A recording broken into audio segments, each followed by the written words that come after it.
Don't forget to click the link in the description box below to join my Euro 2020 Fantasy League. Let's ride.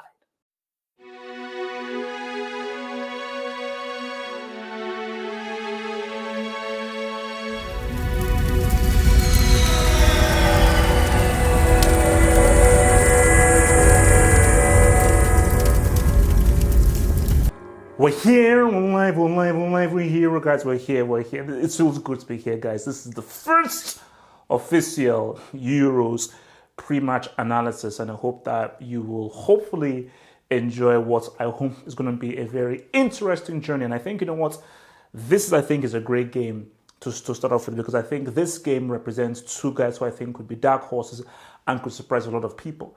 Now, we understand where Italy are concerned. They've got 4 World Cups. They've won the Euro a few times, and they definitely have that international pedigree.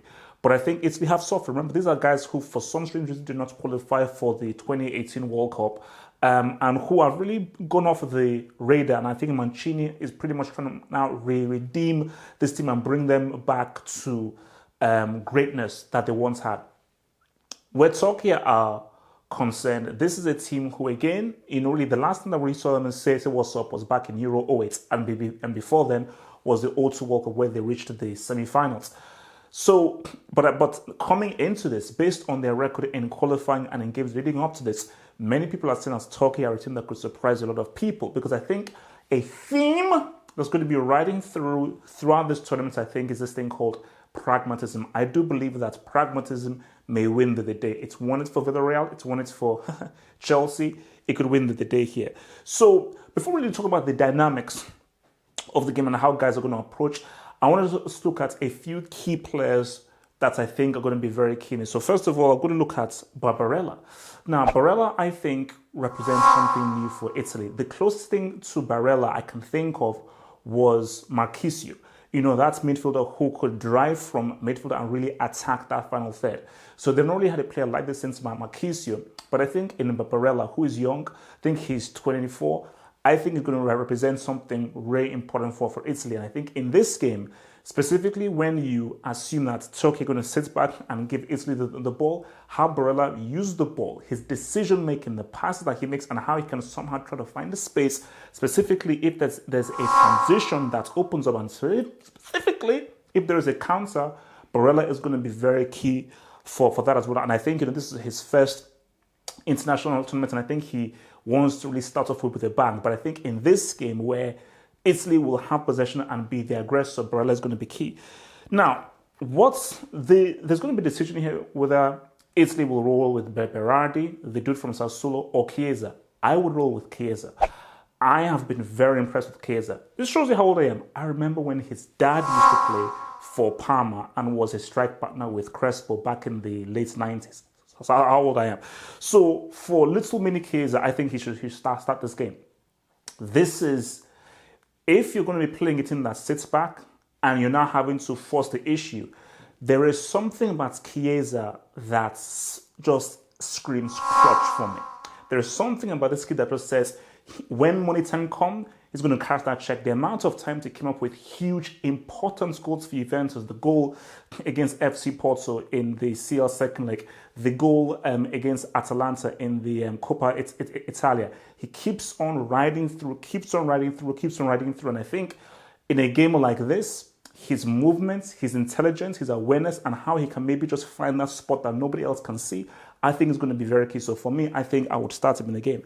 And you got to look at your boy Chiellini, your boy Giorgio. Now you can talk about how he's too old, he's washed, why should he even be playing and so forth. All these things may be true, but I still feel that, you know, he's going to have a very big game, because it's going to be about concentration.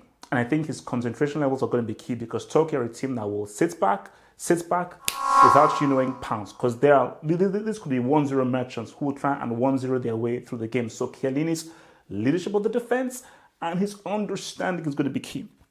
Looking at Turkey now, Yilmaz. He has a nation's hopes upon him, and he's got to just accept and deal with the pressure.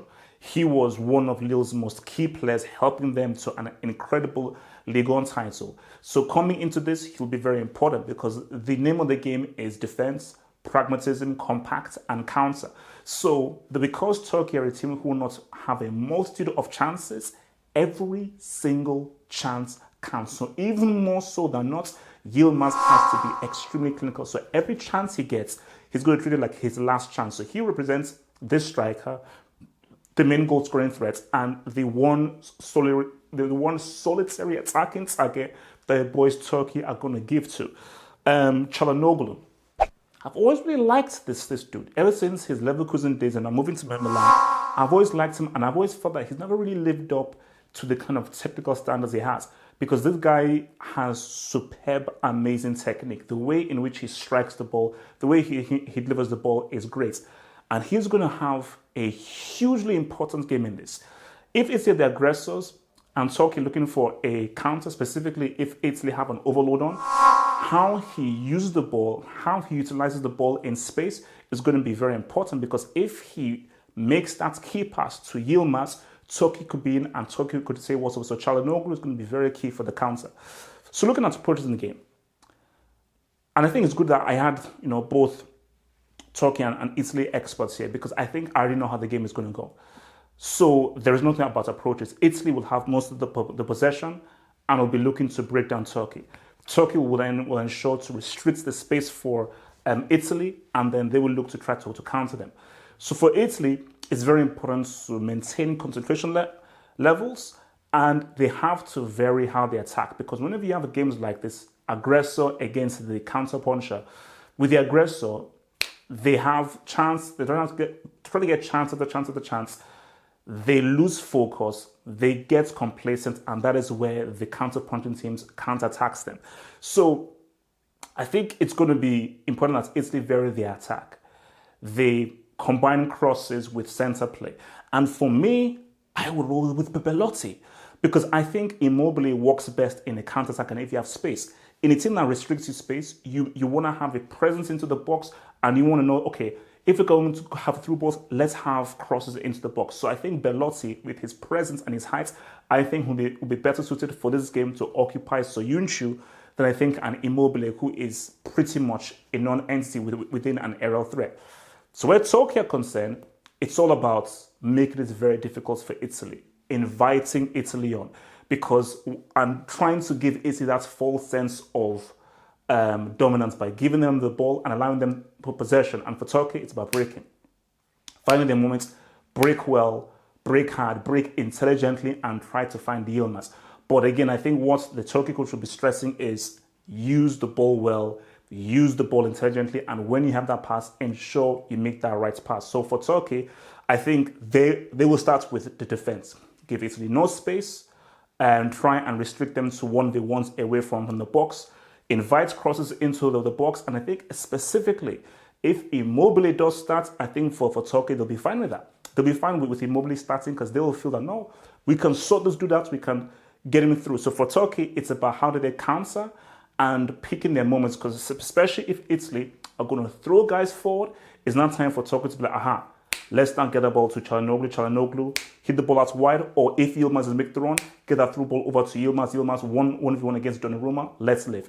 So it's going to be interesting. I think it's great that we are starting with this game, because I do believe that these are two closely matched sides. I feel that these sides will occupy first and second in that group stage. And I think this is going to be a very close game. This is going to be like a 1 goal or 2 goal deficit. No, it's going to be a 1 goal deficit, if that. So as I was assessing it and trying to predict things, and trying to see, how is this going to work and so forth, and I was thinking, can I pick a winner here?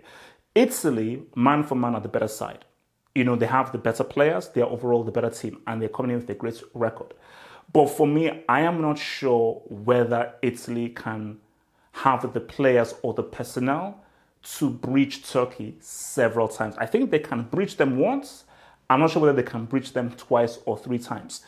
And where Turkey are concerned, I don't see them beating Italy. I think Italy are too strong a side and too strong a team for Turkey to outright beat them.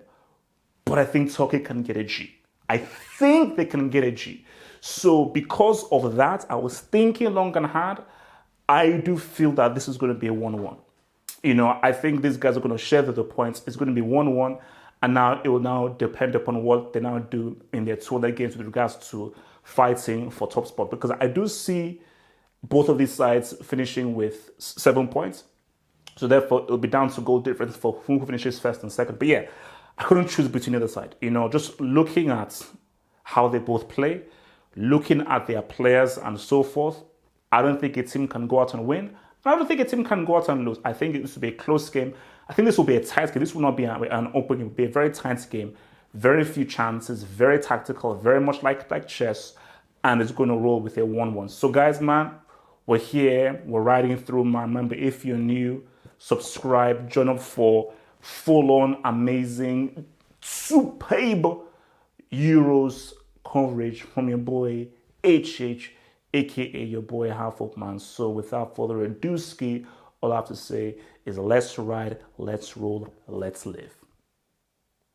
Oh, and guys, remember to follow me on Twitch. I'll be doing a watch along on Twitch. I'll be doing a watch along of this game and select games you will see. I'll be doing a watch along of this game on my Twitch. Click the link below to join me on my Twitch for the watch along of this game. Let's ride!